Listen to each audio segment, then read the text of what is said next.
What foods can beat inflammation in our body?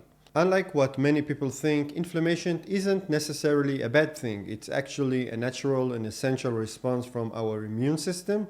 When we get injured, cut, or infected, our body triggers an inflammatory response to protect the affected area. For example, fight off invaders and start the healing process. The more common type of inflammation is called acute inflammation. This is the kind most people are familiar with. It's more focused inflammation lasting a relatively short time, and it's usually beneficial treating a specific problem. This type of inflammation might show up as redness, swelling, heat, or local pain in our body. So if inflammation can be a good thing, when does it become problematic? The problem begins when that normal inflammation, the one we just talked about, continues and doesn't stop or calm down. When our body stays in a state of inflammation over time, even without a clear reason, that's defined as chronic inflammation. This type of inflammation doesn't always feel as dramatic as acute inflammation, but it does operate in the background. It's like a small fire, if you will, that keeps burning quietly and causing ongoing damage to cells and tissues in our body.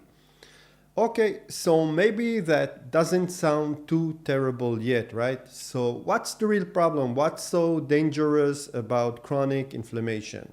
Well, the thing is, chronic inflammation is linked to the development of many common and serious diseases. For example, studies have found a direct connection between chronic inflammation and risk of cardiovascular diseases, for example, type 2 diabetes, certain types of cancer, arthritis, and even degenerative diseases like Alzheimer's. So how do we know if we suffer from chronic inflammation? Despite the serious picture I just painted, it's not always easy to identify chronic inflammation because the signs can be vague and subtle.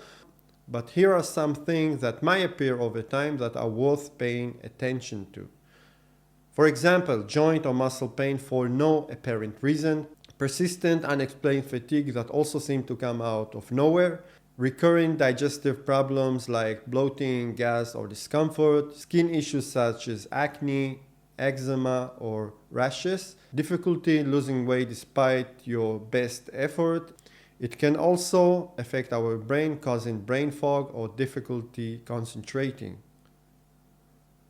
It's important to emphasize that these signs can be due to many other reasons, so you shouldn't panic if you experience one of them. But if symptoms do persist and your gut feelings tell you something isn't right, it's worth considering the possibility of chronic inflammation and getting checked by your doctor. So what we can do? The good news is that we have a very powerful tool to help fight chronic inflammation, and that tool is our diet. What we eat or what we don't eat, which is just as important, can dramatically affect inflammation levels in our body. Just as some foods promote inflammation, we will talk about it in a moment, there are foods and eating patterns that can significantly reduce it. For example, fatty fish rich in omega-3s such as salmon and sardines. These contain omega-3 fatty acids known for their anti-inflammatory effects. If you don't eat fish, you don't like fish, there are also plant sources like ground flax seeds, chia seeds, and walnuts that are also rich in omega-3s. Colorful fruits and vegetables, for example, berries like blueberries, raspberries, strawberries, leafy greens such as spinach, kale, and chard, broccoli, peppers, tomatoes, they are all contain powerful antioxidants like polyphenols and vitamins that neutralize free radicals and reduce inflammation. The bottom line is the more color on your plate, the better. The next is healthy plants. Fats, olive oil, avocado, nuts, and almonds contain monosaturated fats and antioxidants that support heart health and help reduce inflammation. Many spices contain high concentration of anti-inflammatory compounds like the famous turmeric, especially its active ingredient curcumin. Also ginger, cinnamon, garlic, rosemary, and oregano are also known for their benefits. You can incorporate them in your cooking. You don't need special supplements, just use the spices themselves. And as I mentioned, what we choose not to eat matters too. It's also important to reduce consumption of food known to promote inflammation. This includes added sugar and sugary drink, refined carbohydrates, trans fat, heavily processed food, and excessive amount of red and processed meat. Now, in my humble opinion, I don't think we need to avoid this thing completely or to be extreme. Very few people can stick to a strict diet of only quinoa and wheatgrass, right? But it's important that most of our diet is based on these healthier principles. And if you really need that teaspoon of sugar in the morning with your coffee, I don't see that as a problem.